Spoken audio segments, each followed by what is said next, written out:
Hey everyone, नमस्ते, welcome to लॉस्पाया। मेरा नाम आयुषी है और आज हम लोग डिस्कशन करने जा रहे हैं कुछ ऐसे टर्म्स के ऊपर जो न्यूज़ में तो बहुत ज़्यादा रहते हैं बट उनके बीच में डिफरेंस नहीं समझ में आता है। तो पहला वर्ड है सेक्शन 144 जिसे हम लोग धारा 144 भी कहते हैं, दूसरा है कर्फ्यू, तीसरा है लॉकडाउन और चौथा है इंटरनेट बैन। तो ये चारों वर्ड्स आपने सुने तो होंगे, लेकिन इनके बीच में सिमिलैरिटीज क्या है या फिर इनके बीच में डिफरेंसेस क्या है, तो ये सब कुछ हम लोग इस वीडियो में समझने की कोशिश करेंगे। तो सबसे पहले आप इस डायग्राम पे नजर डालो। इसमें मैंने पीच कलर का बना रखा है सेक्शन 144 और जो सेक्शन 144 है उसका सर्कल सबसे ज़्यादा बड़ा है क्योंकि वो सबसे वाइड प्रोविजन है और उस सेक्शन 144 के अंदर फॉल कर रहा है कर्फ्यू। मतलब कर्फ्यू भी आता है अंडर सेक्शन 144। ठीक है, उसके बाद जो इंटरनेट बैन है और जो लॉकडाउन है वो थोड़ा थोड़ा फॉल कर रहा है सेक्शन 144 के अंदर और थोड़ा थोड़ा फॉल कर रहा है बाहर।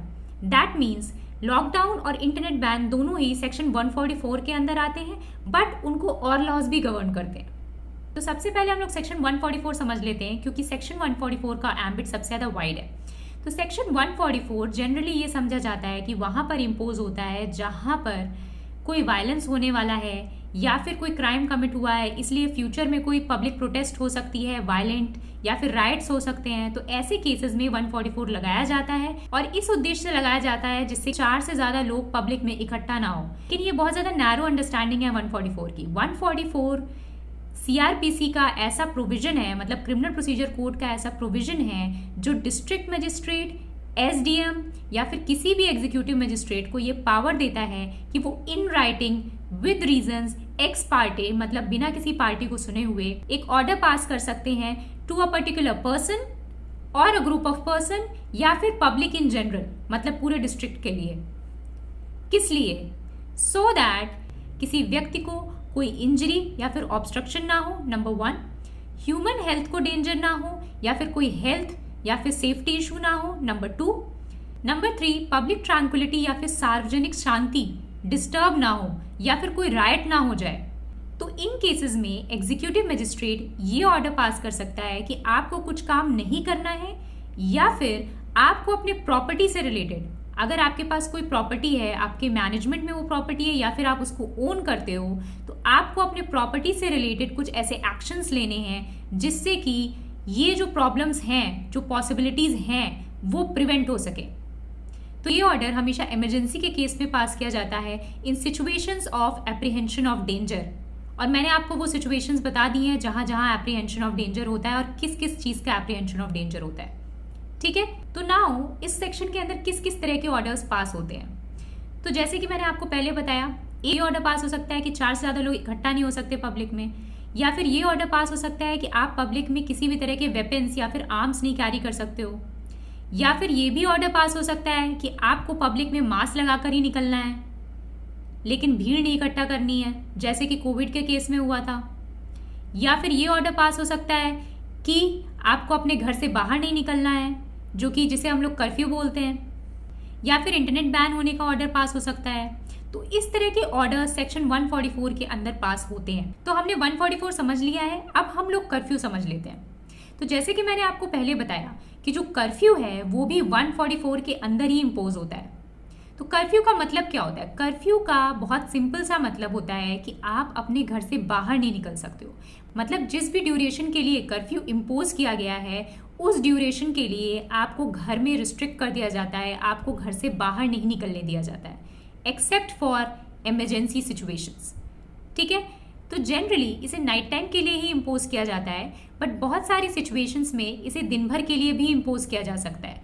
जैसे कि जब लॉकडाउन लगा था कोविड-19 की वजह से, तो इनिशियली जो कर्फ्यू इम्पोज हुआ था वो दिन भर के लिए इम्पोज होता था। मतलब सुबह से लेकर रात तक, महीने भर, 2 महीने पूरे टाइम कर्फ्यू इम्पोज था। बट बाद में जब कोविड के केसेस कुछ कम होने लगे तो जो कर्फ्यू था वो रात के 10 बजे से सुबह 5 बजे तक रहता था। उस टाइम पे आपको मना किया जाता था कि आप घर से बाहर नहीं निकलोगे एक्सेप्ट फॉर इमरजेंसी सिचुएशंस। लेकिन बाकी टाइम पे क्या होता था, आप घर से बाहर निकल सकते थे लेकिन भीड़ नहीं इकट्ठा कर सकते थे या फिर आपको मास्क भी लगाना है। तो ये होता है बेसिक मीनिंग ऑफ कर्फ्यू। ठीक है, अब हम लोग समझ लेते हैं कि लॉकडाउन क्या होता है। तो ये जो लॉकडाउन वर्ड है इसको इजाद किया गया था कोविड-19 के टाइम पे। इससे पहले एटलीस्ट इंडिया में हमने इस वर्ड को कभी नहीं सुना था। तो जो लॉकडाउन होता है उसका क्या मतलब होता है? लॉकडाउन का मतलब ये है कि हमने किसी एरिया को लॉक कर दिया है, ठीक है, वहाँ सब कुछ ठप कर दिया है हमने। बट अगर हम इसे लीगल पॉइंट ऑफ व्यू से समझने की कोशिश करें तो लॉकडाउन सिमिलर है 144 के, सिमिलर है कर्फ्यू के। मतलब लॉकडाउन में भी कर्फ्यू जैसी सिचुएशन ही होती है या फिर 144 जैसी सिचुएशन ही होती है, लेकिन इसकी इंटेंशन क्या होती है?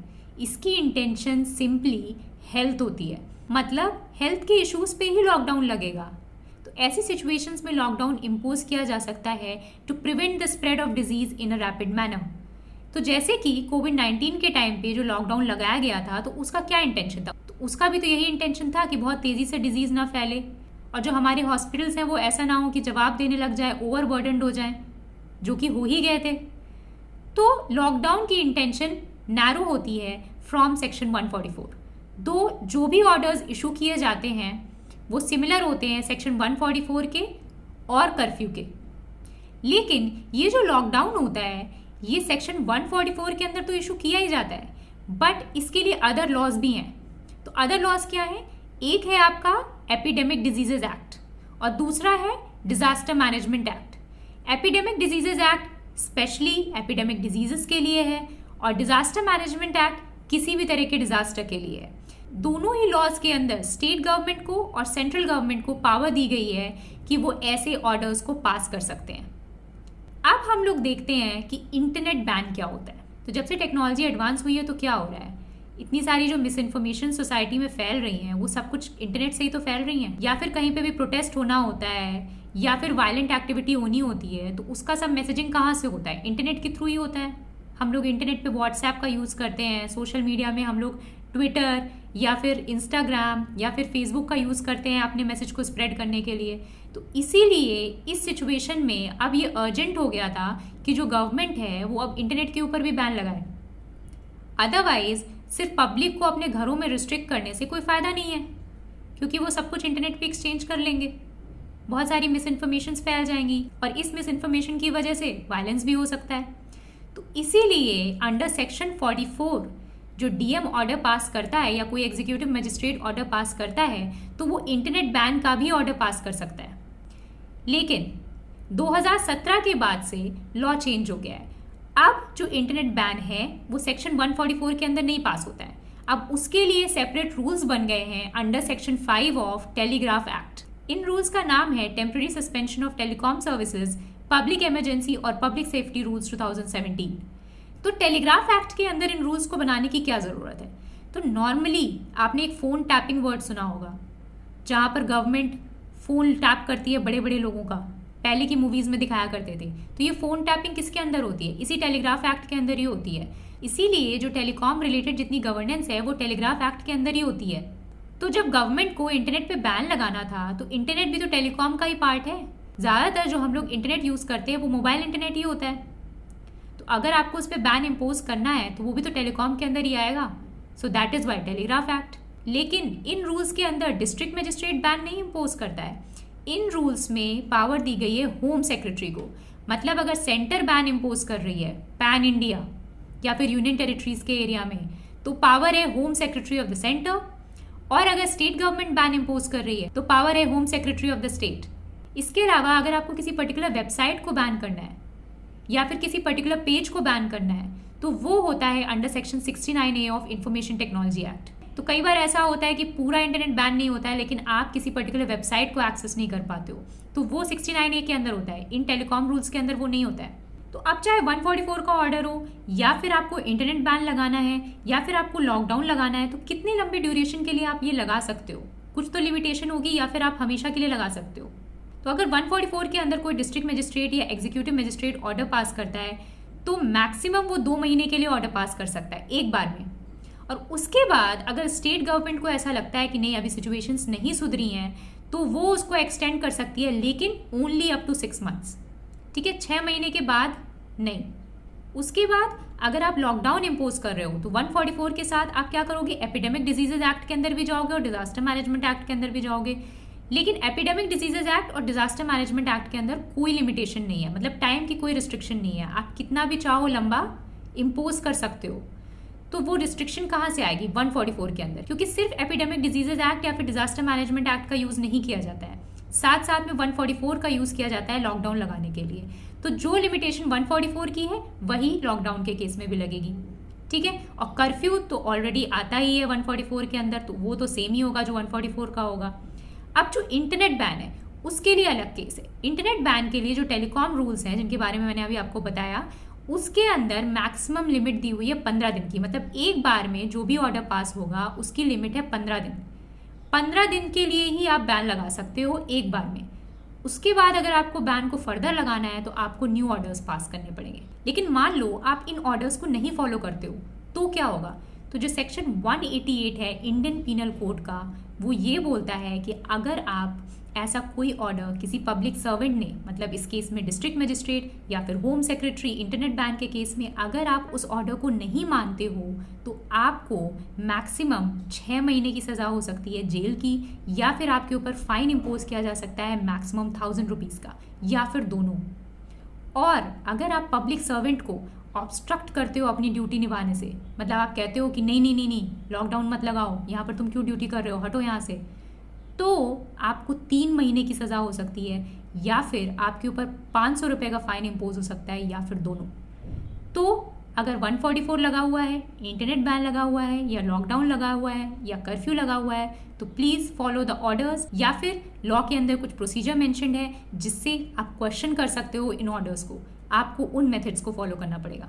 और ऐसे ही जो 188 और 186 के प्रोसीजर हैं, वैसे ही procedure under section 5 of epidemic diseases act and section 51 of disaster management act, same provisions mentioned हैं। अगर आप उसके अंदर जो ऑर्डर पास हुआ है उनको नहीं फॉलो करते हो, या पब्लिक सर्वेंट को अगेन ऑब्स्ट्रक्ट करते हो इन इम्प्लीमेंटिंग दोज ऑर्डर्स, ठीक है। तो अब ये जो ऑर्डर पास हो रहे हैं ये एक तरह से नॉर्मल पब्लिक को रिस्ट्रिक्ट कर रहे हैं। तो ये क्या कर रहे हैं? हमारे जो आर्टिकल 19 है जिसमें हमें फ्रीडम ऑफ मूवमेंट है, freedom to carry out business है, या फिर हमारा आर्टिकल 21 जो हमें राइट टू लाइफ के साथ पर्सनल लिबर्टी भी देता है, तो दोनों ही यहाँ पर वायलेट हो रहे हैं। तो आप कैसे कर पा रहे हो इनको वायलेट? इसी वजह से सेक्शन 144 को चैलेंज किया गया है सुप्रीम कोर्ट में बहुत बार, और इसका सबसे लैंडमार्क जजमेंट है मधुलिमय का जजमेंट, जिसमें सुप्रीम कोर्ट ने 144 को अपहोल्ड किया था। फिर एक हुआ था रामलीला मैदान का केस, जिसमें अगेन सुप्रीम कोर्ट ने 144 को अपहोल्ड किया था। उसी तरीके से सेक्शन 144 में जो इंटरनेट बैन का ऑर्डर पास होता है उसको चैलेंज किया गया था गुजरात हाई कोर्ट के केस में। वहां पर भी 144 के अंदर जो इंटरनेट बैन की पावर है डीएम की, उसको अगेन अपहोल्ड किया गया था। फिर अनुराधा भसीन का केस हुआ था जिसमें इंटरनेट बैन जो टेलीकॉम रूल्स के अंदर इम्पोज किए गए थे उनको चैलेंज किया गया था, और अगेन उसको भी सुप्रीम कोर्ट ने अपहोल्ड किया था।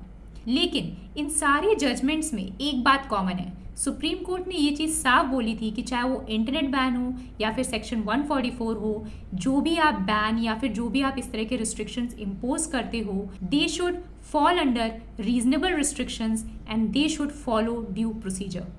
तो ये रीजनेबल रिस्ट्रिक्शंस क्या है? तो आर्टिकल 19 या फिर जितने भी फंडामेंटल राइट्स हैं, अगर आपको उनके ऊपर रिस्ट्रिक्शन लगाना है तो आपके जो वो रिस्ट्रिक्शंस हैं वो रीजनेबल रिस्ट्रिक्शंस के अंदर फॉल करने चाहिए। जब आप आर्टिकल 19 क्लॉज 2 जाके देखोगे तो उसमें कुछ रीजनेबल रिस्ट्रिक्शंस मेंशन्ड है। अगर आपका जो ऑर्डर है या रिस्ट्रिक्शन है वो उन रीजनेबल रिस्ट्रिक्शंस में फॉल करता है, तो अगर आप आर्टिकल 19 या 21 को वायलेट भी करते हो तो कोई टेंशन नहीं है, आप कर सकते हो, ठीक है। क्योंकि जो हमारे फंडामेंटल राइट्स होते हैं वो एब्सोल्यूट नहीं होते। जनरल पब्लिक के इंटरेस्ट के लिए या फिर स्टेट की सिक्योरिटी के लिए या फिर पब्लिक पीस के लिए हम फंडामेंटल राइट्स को रिस्ट्रिक्ट कर सकते हैं। उसके बाद ड्यू प्रोसीजर क्या होता है? ड्यू प्रोसीजर का ये मतलब है कि आपका जो ऑर्डर है वो राइटिंग में होना चाहिए, आपका जो ऑर्डर है वो रीजनड होना चाहिए, आपका जो ऑर्डर है उसका रिव्यू होना चाहिए, आपका जो ऑर्डर है उसमें कुछ पर्टिकुलर टाइम लिमिट इम्पोज होनी चाहिए। आप हमेशा के लिए बैन नहीं इम्पोज कर सकते हो, तो एक रीजनेबल टाइम लिमिट होनी चाहिए। तो ये सारी चीज़ें आपको ध्यान में रखनी है जब आप इंटरनेट बैन लगा रहे हो या सेक्शन 144 के अंदर कोई ऑर्डर पास कर रहे हो। एंड एक चीज़ और है, ये जो भी इंटरनेट बैन या फिर सेक्शन 144 का यूज़ है, it should be only in emergent situations and should be used sparingly. मतलब कभी कभी ही इनका यूज़ होना चाहिए और बहुत ज़्यादा खतरनाक सिचुएशंस में या बहुत ज़्यादा इमरजेंसी की सिचुएशन में ही इन ऑर्डर्स या फिर इन सेक्शंस या फिर इन पावर्स का यूज़ करना चाहिए, ठीक है। तो ये था about these 4 terms. I hope आपको सेक्शन 144, कर्फ्यू, लॉकडाउन और इंटरनेट के बीच में अब डिफरेंस समझ में आ गया होगा। और कोई डाउट अगर आपको है तो आप मुझे कमेंट सेक्शन में पूछ सकते हो, मैं पूरी कोशिश करूँगी उसको रिजॉल्व करने की। और अगर आप चाहते हो कि मैं किसी नए टॉपिक पे वीडियो बनाऊँ तो वो भी आप मुझे कमेंट में मेंशन कर सकते हो। सो अगर आपको ये वीडियो पसंद आई हो तो do hit like, subscribe, click on the notification bell. See you in the next one. Bye. Bye.